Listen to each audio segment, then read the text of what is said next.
కోవిలకుంట market yard చైర్మన్లుగా, vice చైర్మన్లుగా, డైరెక్టర్లుగా నియమితులైనటువంటి శ్రీ కాటేటి మల్లికార్జున రెడ్డి గారికి, శ్రీమతి మధురత గారికి, వైస్ చైర్మన్ చిన్నబాబు గారికి, అదేవిధంగా వైస్ చైర్మన్ బంగాళపల్లి చిన్నబాబు గారికి, వేదిక మీద ఉండేటువంటి ప్రతి డైరెక్టర్కు, అదేవిధంగా వేదిక మీద ఉన్నటువంటి నాయకులకు, పెద్దలకు, ఎలక్ట్రానిక్ మీడియా, ప్రింట్ మీడియా వారికి, పోలీసు వారికి, ముఖ్యంగా నా ప్రాణ సమానమైన కుటుంబ సభ్యులకు, కార్యకర్తలకు అందరికీ కూడా శిరస్సు వంచి నమస్కరిస్తా ఉన్నాను. ముందుగా ఈ యొక్క మార్కెట్ యార్డ్ చైర్మన్లు మీ నాయకత్వంలో మార్కెట్ యార్డ్ మరింత అభివృద్ధి చెందాలని మనస్ఫూర్తిగా కోరుకుంటున్నాను. రైతుల సంక్షేమం కోసం మీరు మరెన్నో మంచి నిర్ణయాలు తీసుకొని ఇది రైతుల కోసం ఉన్నటువంటి పదవి అనేటువంటిది ఆలోచన చేసి నిత్యము రైతుల సమస్యల మీద, రైతుల మీద కూడా దాని గురించి ఆలోచన చేయాలని, మీ కృషి సమర్పణభావం అందరికీ ప్రేరణగా నిలవాలి. భవిష్యత్తులో మీరు మరింత ఉన్నత స్థాయిలో సేవలు అందించాలని కోరుకుంటూ మరోసారి మీకు అభినందనలు, శుభాభినందనలు. అదేవిధంగా ఇక్కడికి వచ్చినటువంటి వారి బంధుమిత్రులకు, ప్రతి ఒక్కరికి, ముఖ్యంగా మా యొక్క సోదరిమణులకు ఒక్కసారి భారతదేశ చరిత్రలో తెలుగుదేశం పార్టీ మహిళలకు ఏ విధంగా గౌరవిస్తా ఉందో వేదిక మీద ఉన్న మహిళలను చూస్తే మీకు అర్థమవుతుంది.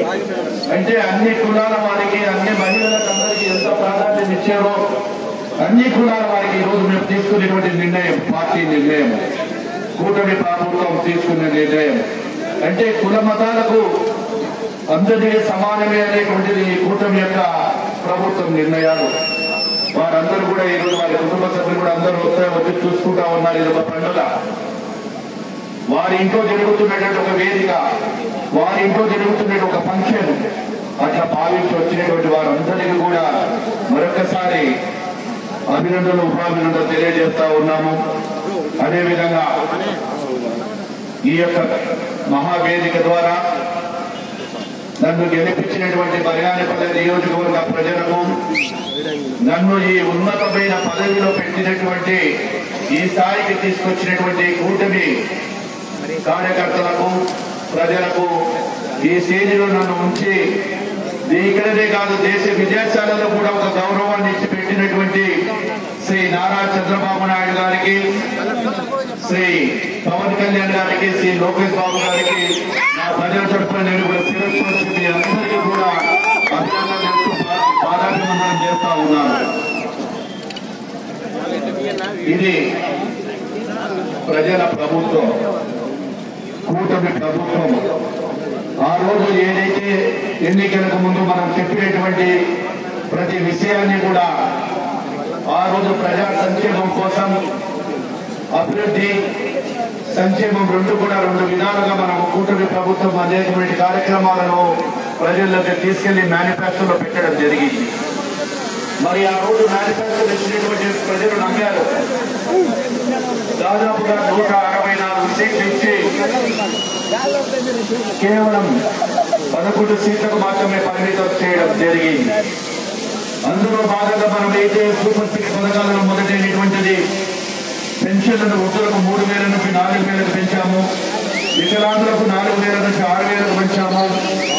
అదేవిధంగా మంచానికే పరిమితమైన వికలాంగులకు 5,000 నుండి 15,000 పెంచడం జరిగింది.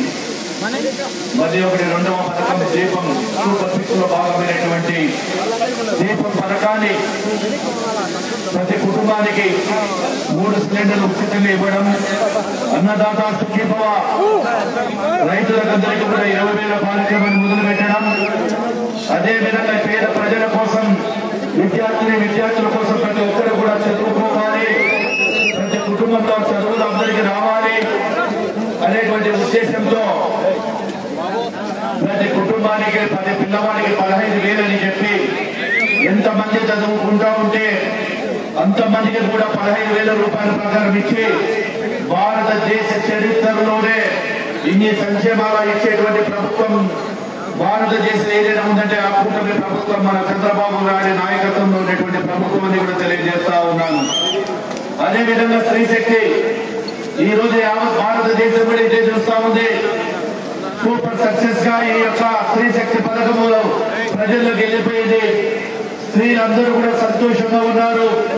ఈ యొక్క మనం కూడా వేరే రాష్ట్రాల్లో ప్రవేశపెట్టాలని చెప్పి కూడా ఆలోచన చేస్తా ఉన్నారు. లేదా డిఎస్సీ మీద మొట్టమొదటి సంతకం పెట్టి ఏదైతే డిఎస్సీ 16,000 మందికి నోటిఫికేషన్ ఇవ్వడమే కాదు, అది ఒక సంవత్సరంలో పూర్తి చేసి ఇప్పుడే మహా ఈవెంట్ గా విజయవాడలో కూడా వారికి అందరికీ కూడా ఆర్డర్లు ఇవ్వడం జరిగింది. ఇక ఆటో డ్రైవర్ల సేవల పథకం కింద భాగంగా నిన్ననే ప్రతి ఆటో డ్రైవర్ కి వారికి కూడా 1,500 రూపాయలు 15,000 రూపాయలు ఇవ్వడం జరిగింది. కూటమి ప్రభుత్వం వచ్చిన తర్వాత సంక్షేమం అభివృద్ధి రెండు సమానం. ఏదైతే మాట ఇస్తామో మన పోలవరం బాబు దయచేసి అడుగుతామా, మన దగ్గర ఎప్పుడే ఏ మీటింగ్ జరిగినా కొద్దిగా అందరూ కూడా కూర్చోవాలి. దయచేసి మీరు వీలు లేదు. మీరు వేయడం వల్ల నేను ఏ ఉద్దేశంతో ఈ మీటింగ్ కానీ ఇక్కడ ఇవ్వాల్సినటువంటి సందేశం ఇస్తున్నానో మీరు ఇచ్చేటువంటి ఆనందం ఉంటుంది.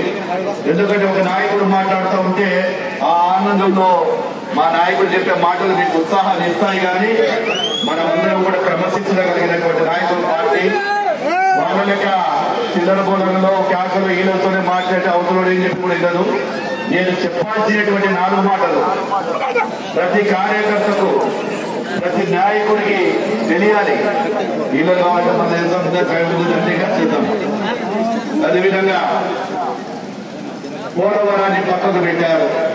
ఆ రోజు అదే పోలవరాన్ని తెలుగుదేశం పార్టీ మనమందరం కూడా కలిసి దాన్ని ముందుకు తీసుకెళ్తే దాన్ని కూడా సర్వనాశనం చేయలేదు. అమరావతి రాజధాని లేని నగరం, ఒక రాజధాని లేని నగరంలో అమరావతిని ఆ రోజు చేసినటువంటి పొరపాటు వల్ల ఈ రోజు అమరావతి అన్యాయంగా జరిగిపోతే ఈ రోజు అమరావతిని మళ్ళీ కేంద్ర ప్రభుత్వం కూటమి సహాయంతో ఈ రోజు ప్రతి చోట కూడా అమరావతిలో మళ్ళీ పనులు పరిగెడుతున్నాయని కూడా తెలియజేస్తా ఉన్నారు. మనం చూసాము రాష్ట్ర వ్యవహారాలన్నీ కూడా ఆర్ఎండ్బి శాఖలో అధ్వానమైపోయి ఎన్నో ఇబ్బందులు పెట్టాము. ఎన్నో యాక్సిడెంట్లు జరిగినాయి. ప్రజలు బయట నడవాలంటే కూడా నడవలేని పరిస్థితి, మోకాళ్ళ రోజు గుంతలు. అందుకే ఇక్కడ మన దగ్గర ఎన్నో గ్రామాలు ఉన్నాయి. సంజామం నుంచి ముదిగేడికి రావాలంటే కాళ్ళు ఊడిపోతాయి. మొన్న ఆటో వాడు రావాలంటే వారి వాచీలు ఎప్పుడు పోతాయి కూడా దేశ మోటార్ సైకిల్ కింద పడాలా.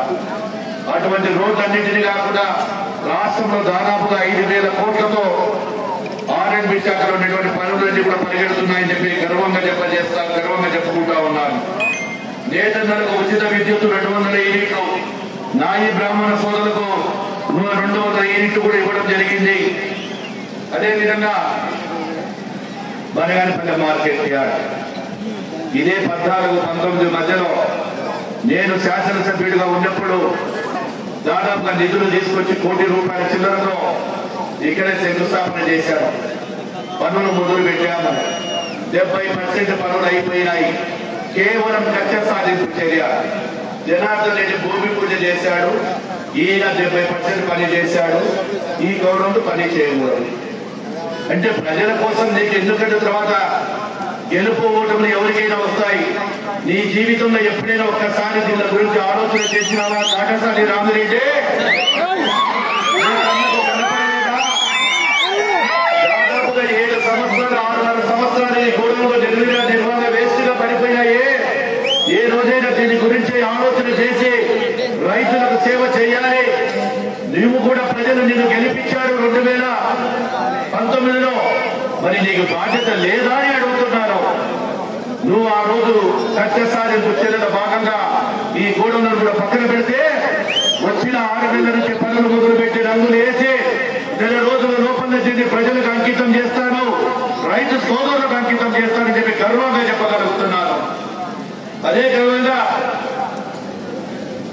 బనగానపల్లి నియోజకవర్గంలో ఈ రోజు ఎక్కడ చూసినా గత సంవత్సరం కాలం నుంచి గ్రామాలలో అభివృద్ధి కూడా మొత్తం కూడా నిర్లక్ష్యం అయిపోయింది.